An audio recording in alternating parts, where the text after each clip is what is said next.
कधी जर चुकून भांडण झालं तर पहिल्यांदा बॅकआउट कोण होतं? आमचं जे असतं ना तर आय थिंक आमचा जो रिलेशनशिप आहे खूप बॅलेन्स्ड आहे. वाह. तर आई थिंक जिसकी गलती होती है वो ही पहले सॉरी बोलता है और जिसकी गलती कभी कभार नहीं होती है तो वो ही सॉरी बोल देता है. ओहो. इन्होंने एक गलती कर दी. हाँ. ये बोलती रहती है, मैं चुप रहता हूँ. एक डायलॉग सिखा दिया, आता माझी सटकली, तो ये चुप हो गया. पण तो डायलॉग जो आहे ना, आता माझी सटकली, तो जर काजोलजींनीच बोलला असता, कारण ते तशा आहेत घरामध्ये, तर कसा वाटला असता? एक झलक बघूया. आता माझी सटकली. पण काय आहे की आमच्याकडे एक रिवाज आहे की जर समजा कोणी हिंदी बोलणार आला तर तुम्ही तर मराठीच बोलता, तुम्हाला येतं, पण सरांना मराठी शिकवायचं. तिकडे एक शाळा असते, तर एक छोटी ट्रायल करूयात. मी काही डायलॉग सांगतो, माझ्या मागून केलं तरी चालेल. 1 मिनिटाचा डायलॉग आहे, तर सरांनी जर तुमच्याबरोबर म्हटला तर आम्हाला मजा येईल. आणि तसंही तुम्ही शिकवताच आहे त्यांना आल्यापासून. एक ट्राय करूया सर. लास्ट कोशिश करते हैं sir. Please centre say repeat करो. हाँ, नो प्रॉब्लम. क्या है, पुरानी फिल्मों में हमारी जो मराठी फिल्में होती थी तो कोल्हापुर से हीरो आते थे सर. आपकी तरह ही बॉडी वाले होते थे, वो ऐसे खड़े रहते थे. हीरोइन खेत में आती थी, वो रूठी हुई रहती थी, तो उनसे हीरो हमेशा एक डायलॉग पूछते थे हंस के, एक पाखरू आज नाराज है जणू. हाँ, तोड़ के बता दो. एक पाखरू यानी कि कबूतर, एक पाखरू. एक पाखरू नाराज है जणू. नाराज है जणू. हाँ, ये हंसना जरूरी है. हाँ, तो हीरोइन बोलती थी, मी नाही बोलणार, जावा तिकडे. मी नाही बोलणार, जावा तिकडे. और हीरो बोलता था, Archi I love you. Archi I love you. और हीरोइन बोलती थी, मराठीत सांगितलेलं कळत नाही, इंग्लिश मध्ये सांगू, आय लव्ह यू. इतना छोटा ही करना है.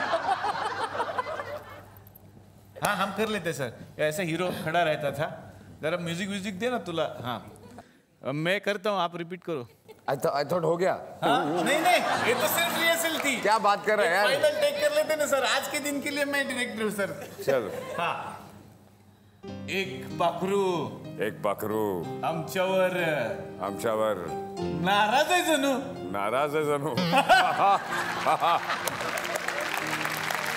और हिरोइन बोलती है, जावा तिकडे, आम्ही नाही बोलत. जावा तिकडे, आम्ही नाही बोलत.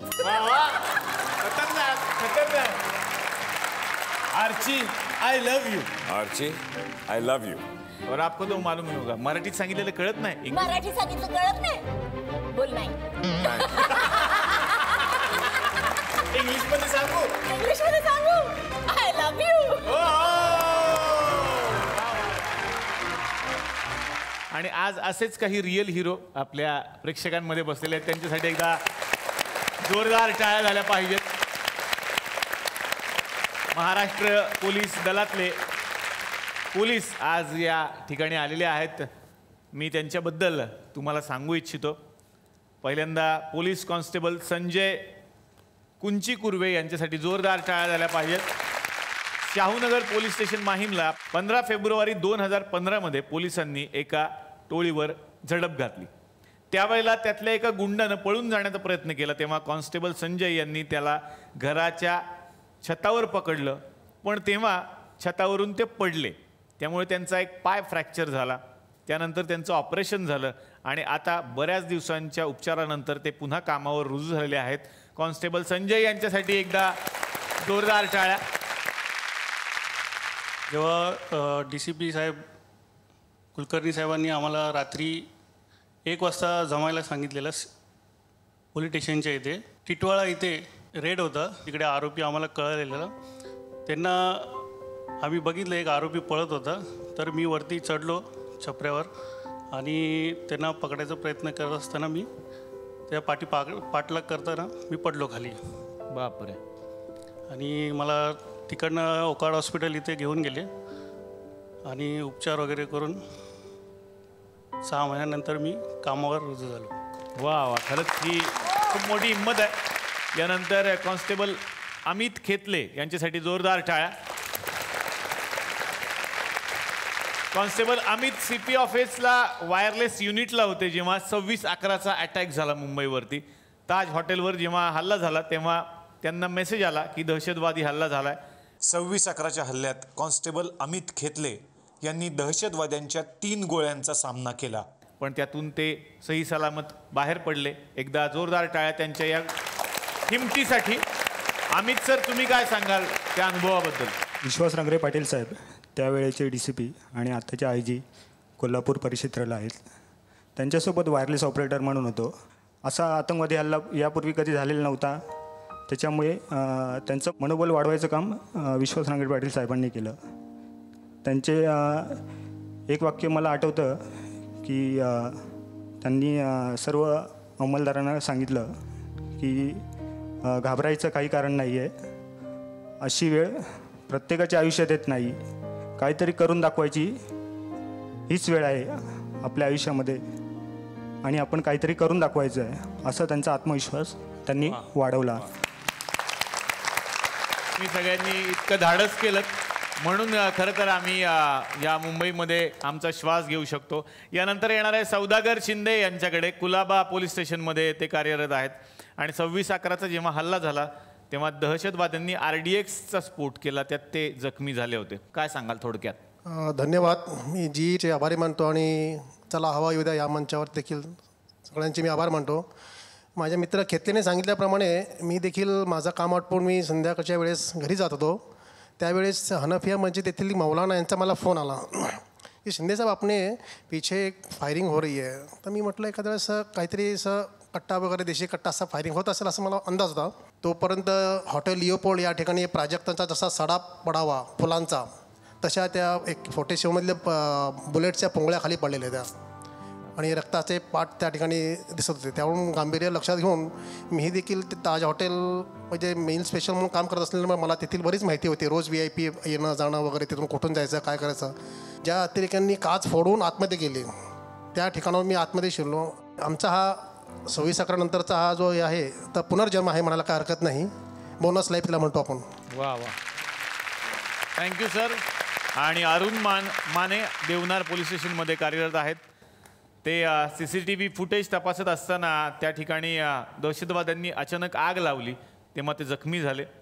अरुण माने सर, हा जो इन्सिडेंट झाला त्यावेळेला नांगरे पाटील साहेब आमच्यासोबत होते, आमचे इन्चार्ज होते, ते आमचे सेनापती होते. आणि त्यांचा एक इन्सिडन्स तुम्हाला सांगतो. हे चालू असताना 4 तास ती आमची हे चालू होती लढाई. त्या दरम्यान साहेबांचा एवढा जोश होता. साहेबांच्या घरून मॅडमचा फोन आला. ज्यावेळेला जो मला फोन आला मॅडमचा, नांगरे पाटील मॅडमचा, आपले करकरे साहेब शहीद झाले, साळसकर साहेब आणि कामते साहेब, जी बातमी ती TV वर येत होती. त्या दरम्यान एक स्क्रोल परत अर्ध्या तासाने आला की नांगरे पाटील साहेब शहीद झाले म्हणून. बापरे. मॅडमला धक्का बसला. त्यांनी मला फोन केला. त्या जरा फोनवर डिस्टर्ब वाटल्या. त्या विचारत होते साहेब कुठे आहेत, साहेब कुठे. मी बोललो साहेब आमच्या सोबत आहेत साहेब, मग साहेबांना द्या. साहेब फोन घ्यायच्या मनस्थित नाही. साहेबांना बोललो मॅडम असं असं बोलत आहेत, अशी अशी बातमी आहे. माने तुम्हाला समजतं आहे का काय परिस्थिती आहे, तुम्हाला मी दिसतोय त्याप्रमाणे तुम्ही त्या फोनवर सांगा. म्हणजे एवढं त्यावेळेला नांगरे पाटील साहेबांनी पण अगदी मनातून अगदी तयारीने, म्हणजे तो हेच ठेवलं नाही मनात त्यांनी की घरच्यांना कळवावं किंवा काही. किंवा आम्ही पण कोणी जखमी झालो, आमच्या घरच्यांना पण अगदी पहाटे कळालं, कोणाला माहिती नव्हतं की असा असा इन्सिडेंट झाला आहे. पण यांच्या घरच्यांसाठी खरंच जोरदार टाळ्या की तुमच्यासारखे लोक देशाची सेवा करतात म्हणून देश इतक्या मोठ्या स्थानावर आहे. अजय सर, तुम्ही सिनेमात तर बघितलंय हे सगळं, पण हे रिअल आहे, काय सांगा? Uniform gives you so much of energy. और आज ये यूनिफॉर्म है और ये लोग हैं, they are the real heroes. हम जो फिल्मों में करते हैं जैसे सिंघम है, आई थिंक वो इंस्पिरेशन यहीं से आता है. हमारे लिए एक्ट करना इतना मुश्किल होता है तो रियल सिचुएशन में ये कैसे होंगे. तो ये सिंघम विंगम कुछ नहीं है. मेन सिंघम और मेन हीरोज तो ये हैं. And we all salute you, क्योंकि आज हम जितने भी सेफ हैं आप लोगों की वजह से. Heads up.